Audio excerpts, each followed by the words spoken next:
Video में हम लोग देखने वाले हैं क्लास 11th का लेसन नंबर 7 स्वागत है का प्रश्न और उत्तर। ठीक है, तो यहाँ पर इस पार्ट के अंदर जो भी प्रश्न दिए गए हैं ना, सभी के उत्तर आपको इस वीडियो में मिलने वाले हैं। देख लीजिए, यहाँ पर ये सारे प्रश्न हैं। ठीक है, तो चलिए बिना कुछ देरी के हम इसको शुरू कर देते हैं। तो यहाँ पर पहला प्रश्न उत्तर लिखिए। इसमें अ है, स्वागत है काव्य में दी गई सलाह। मतलब ये जो काव्य है इसमें कौन सी सलाह दी गई है, तो देख लीजिए। आपको एक बार फटाफट से मैं पढ़ के बता देती हूँ। मॉरिशस की पावन धरती पर सभी देशवासियों का स्वागत करते हुए कवि कहते हैं कि हे मेरे हृदय के टुकड़ों, उस पुरानी कथा को भूल जाओ कि किस प्रकार आप लोगों को अपने परिजनों से अलग कर दिया गया। इस प्रकार अपनी मातृभूमि से अलग होना ही आपकी किस्मत में था। अब उस पर रोने से कोई लाभ नहीं। जहाज़ों द्वारा आप सबको यहाँ लाए जाने की घटना को सोचकर दुखी होने पर भी उसे अनहुआ नहीं किया जा सकता। आज युगों के बाद हम सब मिल रहे हैं। देखो आज सब कैसे साथ साथ हैं। ऐसा लगता है मानो इस धरती पर एक लघु भारत बन गया हो और उस अपने छोटे से भारत के प्रांगण में आज युगों के बाद हम एक ही माता के बालक मिल रहे हो। मॉरिशस तो अब हमारे मायके के समान है, वहीं हमें अपने परिवार के लोग मिलेंगे। अब हमारे बीच देश विदेश का भेद नहीं रहेगा, हम सभी एक ही समाज के सदस्य हैं। इस धरती पर जब हम लाए गए तो यह जंगलों और पत्थरों से भरी थी। हमारे बंधुओं ने अपने अथक प्रयासों से इन पत्थरों में प्राण डाले, उन्होंने पसीने के रूप में अपना लहू बहाया, तब यह भूमि मॉरिशस का सुंदर रूप ले पाई। हे मेरे बंधुओं, इस भूमि पर तुम सभी की स्मृति गहराई तक अंकित है। हमारे पूर्वजों ने इस सुंदर देश का निर्माण किया है। तुम भी आओ और इस भूमि को स्वर्ग में परिवर्तित कर दो। ठीक है, तो ये उत्तर कुछ ज़्यादा ही बड़ा हो गया है, पर क्या करें, बड़ा है तो आप लोग को मुझे देना ही पड़ा इतना बड़ा आंसर। ठीक है, तो आप एक काम कीजिए, आधा आधा देख लीजिए। पहले आप यहाँ से लेकर के यहाँ तक देख लो, उसके बाद मैं आपको आगे का बता देती हूँ। चलिए इसके आगे का आपको बताती हूँ। ये देखिए,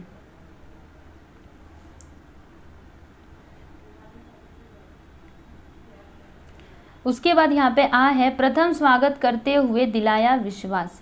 तो देख लीजिए यहाँ पे इसका उत्तर, प्रथम स्वागत करते हुए कवि विश्वास दिलाते हैं कि हम सब एक ही माता की संतान हैं जो अनेक देशों में बिखरे हुए हैं। आज कई युगों के बाद मॉरिशस की धरती पर हमारा मिलन हो रहा है। आप सबका प्रेम के साथ स्वागत है। फिर यहाँ पे ई है कि मारीच से बना शब्द क्या है, मरीचिका, काव्य, सौंदर्य। ठीक है, तो यहाँ पे हमने जो आपका प्रश्न नंबर 1 था ना, ये जो देखो उत्तर लिखिए। ठीक है, ये हमने बता दिया है। अब प्रश्न नंबर 2 पे चलेंगे, तो इसमें दूसरा का अ है, यह तो तब था घास ही पत्थर, पत्थर में प्राण हमने डाले। उपरयुक्त पंक्तियों का आशय स्पष्ट कीजिए। यहाँ पर ये जो पंक्तियाँ दी गई हैं इसका मीनिंग आप लोगों को समझाना है। तो देख लीजिए इसका उत्तर, इस धरती पर जब हम लाए गए यह तो जंगलों और पत्थरों से भरी थी। हमारे बंधुओं ने अपने अथक प्रयासों से इन पत्थरों में प्राण डाले, तब यह भूमि मॉरिशस का सुंदर रूप ले पाई। ठीक है, तो यहाँ से लेकर के यहाँ तक ये रहा इसका उत्तर। आगे चलते हैं। यहाँ पे आ है, स्वागत है कविता में डर का भाव व्यक्त करने वाली पंक्तियाँ ढूंढ कर लिखिए। तो देख लीजिए बच्चों, इसका उत्तर हमने लिखा हुआ है, पनिया जहाज पर कौन बनेगा अब भैया। ये पंक्ति है आपकी कविता में दी गई है। ठीक है ना, बड़ा डर लग रहा है उससे तो कहीं पुनः दोबारा न दे इतिहास हमारा, इस उस धरती पर बिखर न जाए। ठीक है, तो इसका अर्थ देख लीजिए, यहाँ पे दिया गया है, पानी के जहाज पर अब कोई देशवासी नहीं चढ़ना चाहेगा। सबको बड़ा डर लग रहा है, कहीं ऐसा न हो कि किस्मत उसी इतिहास को फिर से न दोहराने लगे। ऐसा न हो कि अपने आत्मियों को खोजते हुए हम अलग अलग देशों की धरती पर पहुंच जाएं। ठीक है, तो ये बच्चों इसका उत्तर है। आप लोग देख सकते हो यहाँ से लेकर के यहाँ तक।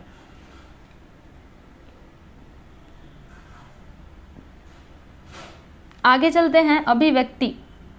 इसमें तीसरा का अ है कि विश्व बंधुत्व आज के समय की आवश्यकता, इस पर अपने विचार लिखिए। तो देख लीजिए बच्चों, इसका उत्तर हमने लिखा हुआ है, काफ़ी बड़ा दिख रहा है, पर क्या करें, बड़ा है तो देना ही पड़ेगा, है ना। अभी आप बड़े हो चुके हो तो आपको बड़े बड़े प्रश्न मतलब उत्तर आपको याद करने पड़ेंगे। तो देख लीजिए इसका उत्तर, आपको पढ़ करके बता दो जल्दी से। चलिए पढ़ते एक बार। विश्व बंधुत्व आज के समय की आवश्यकता है। यह अवधारणा भारतीय मनीषियों के सूत्र वसुधैव कुटुंबकम पर आधारित है, जो शाश्वत तो है ही, व्यापक एवं उदार नैतिक मूल्यों पर आधारित भी है। इसमें किसी प्रकार की संकीर्णता के लिए कोई स्थान नहीं है। सहिष्णुता इसकी अनिवार्य शर्त है। आज वैश्वीकरण का युग है।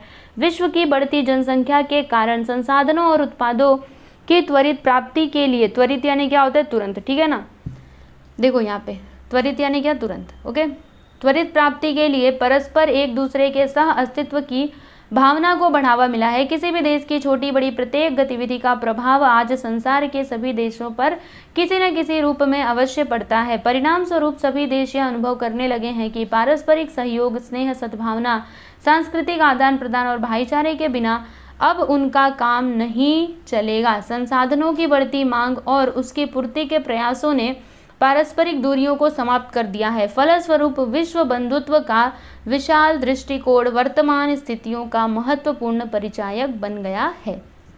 ठीक है, तो ये इसका उत्तर है बच्चों, मैंने आप लोग को बता दिया है। चलिए एक बार आप पूरा देख लो अच्छे से, पहले इतना देखो फिर वो दूसरे पेज वाला आपको बताती हूँ।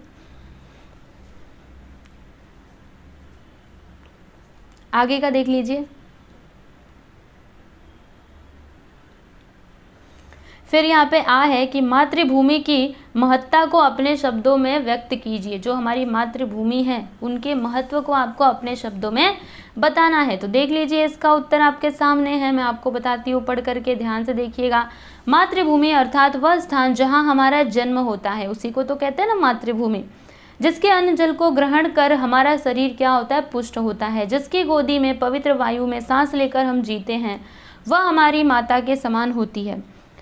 मनुष्य के जीवन में मातृभूमि का बड़ा महत्व है। हमारी मातृभूमि हमारे हृदय में स्वाभिमान का भाव जगाती है। दूसरे देशों में हमें कितनी भी सुख सुविधाएं क्यों न मिल जाएं, वे हमारी मातृभूमि कभी नहीं बन सकते। विदेशों में जब हम अपने राष्ट्रध्वज को देखते हैं या राष्ट्रगान सुनते हैं तो एक अलग ही प्रकार की अनुभूति होती है। अपने देश के प्रति जुड़ाव की भावना मन में आ जाती है। अपनी प्यारी मातृभूमि पर हमें सदा सर्वस्व न्यौछावर कर देने के लिए तैयार रहना चाहिए। जिस प्रकार मनुष्य प्रेम और त्याग के साथ अपने परिवार का पोषण करता है, उसी प्रकार प्रेम और त्याग के साथ उसे अपने देश की रक्षा करनी चाहिए। ठीक है बच्चों, तो ये इसका उत्तर है, आप लोग देख सकते हो, अच्छे से देख लीजिए इसको ध्यान से।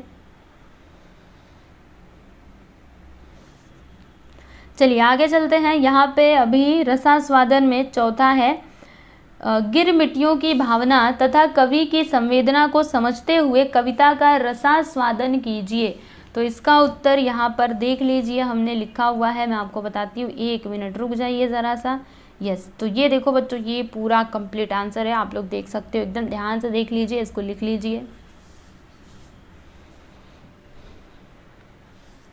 आगे चलते हैं, अगला यहाँ पे है जानकारी दीजिए। इसमें अ है प्रवासी साहित्य की विशेषताएं। तो इसका उत्तर देखो, विदेशों में बसे भारतीयों द्वारा हिंदी में रचा गया साहित्य प्रवासी भारतीय हिंदी साहित्य कहलाता है। इन रचनाओं में नीति, मूल्य, मिथक, इतिहास, सभ्यता के माध्यम से भारतीयता को सुरक्षित रखा है।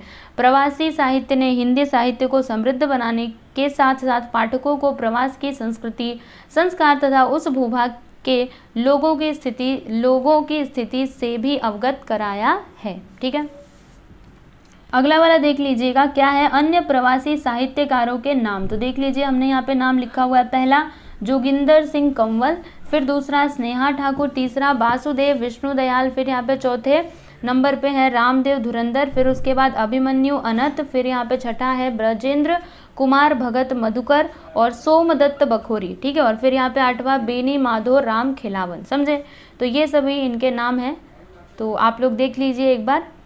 तो फाइनली यहाँ पर आपका जो पार्ट 7 है, स्वागत है, ठीक है, ये यहाँ पे कंप्लीट हो गया। सारे क्वेश्चन के आंसर मैंने दे दिए हैं, तो बस आप लोग अपनी नोटबुक में अच्छे से लिख लीजिएगा। ठीक है, और मिलते हैं अभी हम लोग अगले वीडियो में। लेकिन जाने से पहले आप लोग को बोलना चाहूँगी कि अगर आपको ये PDF फाइल चाहिए तो आप हमारे टेलीग्राम चैनल से ज़रूर जुड़िए। ठीक है, तो चलिए मिलते हैं नेक्स्ट वीडियो में। धन्यवाद।